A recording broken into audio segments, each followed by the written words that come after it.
pistes. On va vous apporter les pistes. Hors des sentiers battus d'ailleurs pour transmettre votre patrimoine, transmettre sans vous démettre. C'est ça l'enjeu. Olivier Sénéchal est avec nous. Bonjour. Bonjour. Bienvenue sur le plateau de BFM Business. Vous êtes conseiller en stratégie patrimoniale pour OSL Conseil. Alors, de nombreux téléspectateurs, de nombreux auditeurs se posent cette question de la transmission de leur patrimoine. Quels sont les conseils particuliers qu'on peut leur apporter en cette année un peu particulière, Olivier? C'est le moins qu'on puisse dire. Pour ceux qui veulent s'occuper seuls de leur transmission de patrimoine, on peut donner un conseil simple, c'est de bien alimenter leur contrat d'assurance vie, pour 3 raisons. La première, c'est que l'argent va rester disponible pour eux-mêmes, non négligeable. Ça devrait réduire les droits de succession, et puis surtout, ça va donner des liquidités aux héritiers à un moment où ils vont en avoir besoin, à savoir le décès. Pour ceux qui veulent aller plus loin, je leur conseille vivement de se faire accompagner par un spécialiste du sujet, parce qu'au-delà de la question, il faudrait que ça coûte le moins cher possible à mes héritiers, il y a des questions clés auxquelles il va falloir apporter des réponses durables. Bon, apporter des réponses durables. Alors, il y a plein de questions qu'on peut se poser sur un certain nombre de placements dont on a l'habitude de parler jour après jour. L'assurance vie en fait partie, placement préféré ou parmi les placements préférés des Français. Et investir dans l'assurance vie avant ou après 70 ans, par exemple, c'est pas exactement la même chose. Ah, c'est pas du tout la même chose, mais c'est ni bien ni mal d'être placé avant ou après 70 ans. Le conseil que je peux donner, c'est quand on a 70 ans, on ouvre un nouveau contrat pour ne pas mélanger les fiscalités. J'accompagne énormément de clients dans des démarches des fois difficiles parce qu'il y a des contrats où il y a plein de fiscalités qui se mélangent et il faut faire valoir ensuite ses droits, ce qui n'est pas toujours simple. Et on en parlera plus précisément tout à l'heure. Mais donc, il faut garder en tête, quand on imagine des solutions pour transmettre son patrimoine, garder en tête qu'il faut, oui, savoir transmettre sans se démettre. Il faut savoir préserver son autonomie financière. Ah, c'est fondamental. On vit de plus en plus vieux. Il n'est pas possible de gérer son patrimoine à 90 ans comme on le gère à 60 ans. Une place en EHPAD, c'est facilement 3 000 € par mois. Préserver son autonomie financière, c'est central. Et je dirais même préserver son autonomie financière et surtout celle du conjoint survivant. On est 2 en général à devoir faire face. C'est ça. Et alors vous avez un slogan, Olivier Sénéchal, c'est que 1 euro bien donné, c'est 1 euro qui n'est jamais réclamé à ses enfants. Exactement. Alors justement, pour les couples mariés, il y a les pensions de réversion qui existent. Et puis le conjoint est protégé dans le cadre de la succession. Alors, vous avez raison. Néanmoins, les pensions de réversion, c'est ce qui existe aujourd'hui.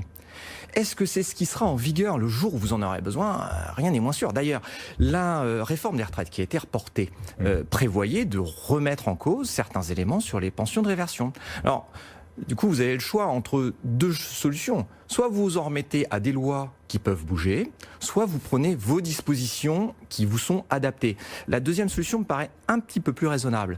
Et concernant la protection du conjoint, je tiens quand même à rappeler qu'elle est à géométrie très variable. Dans le droit français, ce sont les enfants qui sont prioritaires, pas les conjoints. Et je parle même pas des gens qui sont en Pacs ou en union libre, où là, il n'y a strictement rien de prévu. Et c'est toujours bon de le rappeler. Alors, on va parler de chiffres, si vous voulez bien. On est sur BFM Business. On parle souvent des droits de succession. Combien ça coûte, les droits de succession? Alors, les droits de succession, ils sont toujours calculés de la même manière. On fait le bilan du patrimoine de celui qui décède, et ensuite, en fonction du lien de parenté, on applique un abattement forfaitaire en franchise d'impôt et ensuite un pourcentage de taxation. Alors si on prend un enfant, il aura un abattement de 100 000 € pour son parent et ensuite il va être taxé très rapidement à 20% et puis ça va monter comme ça progressivement comme pour l'impôt sur le revenu jusqu'à 45%. Plus on s'éloigne en degré de parenté, plus ça coûte cher parce que le pourcentage est plus élevé, l'abattement est plus faible. Juste un chiffre. Pour un patrimoine d'1 million d'euros avec 2 enfants, chaque enfant devra acquitter environ 100 000 € de droits et taxes. Chaque enfant. On voit que ça peut en effet coûter cher. Mais il y a de nombreuses possibilités, de nombreuses astuces. Olivier, pour réduire la facture, l'assurance vie notamment, vous en parliez tout à l'heure. Alors, l'assurance vie, c'est la plus connue d'entre toutes. Ça marche relativement bien, quelques exceptions près. Mais l'enjeu, justement, c'est de ne pas foncer vers des solutions toutes faites. Il y a plein de solutions qui sont moins connues, qui sont très efficaces. Il faut aller vers celles qui vous correspond, qui répond à votre réalité, mais pour ça, il faut se faire accompagner. Et saisir les opportunités qui se présentent en cours de route, parce que voilà, les différents gouvernements aussi annoncent parfois des mesures qui peuvent être assez incitatives et intéressantes. On en a un exemple en ce moment, puisqu'on parlait de fiscalité. Le gouvernement, Olivier, a récemment donné la possibilité d'aider à hauteur de 100 000 € ces enfants pour financer la création de leur entreprise ou la construction de leur résidence principale.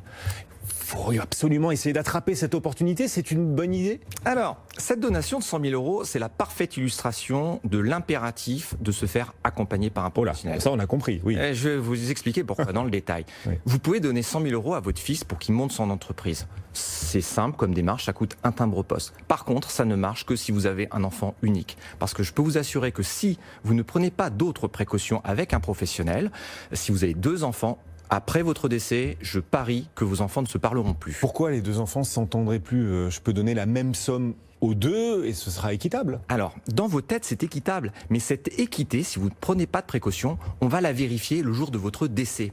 Oui. Donc, si vous avez un enfant qui, avec 50 000 euros, monte une entreprise et fait faillite, et que l'autre, avec 50 000 euros, il monte une belle entreprise, à votre décès, celui qui aura monté la belle entreprise devra dédommager son frère de la moitié de la valeur de l'entreprise. Alors, il y a de quoi gâcher quelques repas de famille avec ça. Ouais, il y a quoi cacher quelques dimanches de repas de famille, comme vous le dites. Ce sont des situations qui se présentent fréquemment. Vous avez régulièrement, fréquemment affaire à ce type de situations et des familles qui se déchirent parce qu'on n'avait pas pensé qu'en effet les choses seraient évaluées, l'équité des donations, de la transmission serait évaluée au moment du décès et que les enfants n'auraient pas forcément évolué dans le même sens. C'est un principe parfaitement méconnu des gens dont c'est pas le métier, et c'est peut-être bien normal.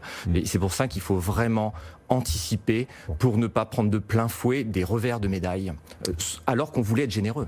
Et qui est-ce qu'il faut voir? Vous répétez qu'il faut aller voir des professionnels. Bon, puis vous défendez votre paroisse, Olivier Sénéchal, vous avez raison, ce sont les notaires qu'il faut aller voir? Alors, les notaires vont être utiles dans le dispositif, puisqu'ils vont être là pour notamment transmettre des biens immobiliers, adapter des contrats de mariage, mais aussi on peut se tourner vers des experts en gestion de patrimoine qui travaillent sur des honoraires de conseil, qui ne sont pas des vendeurs de produits. Ça va permettre d'avoir une approche globale, patrimoine immobilier, famille, patrimoine financier et fiscalité. Bon, voilà, ce sont des professionnels qui peuvent avoir une vision panoramique sur tous les aspects de la vie, tous les aspects à la fois juridiques, fiscaux, vous le disiez, placements, immobilier, etc. Et c'est pour ça que ce sont peut-être les meilleurs interlocuteurs.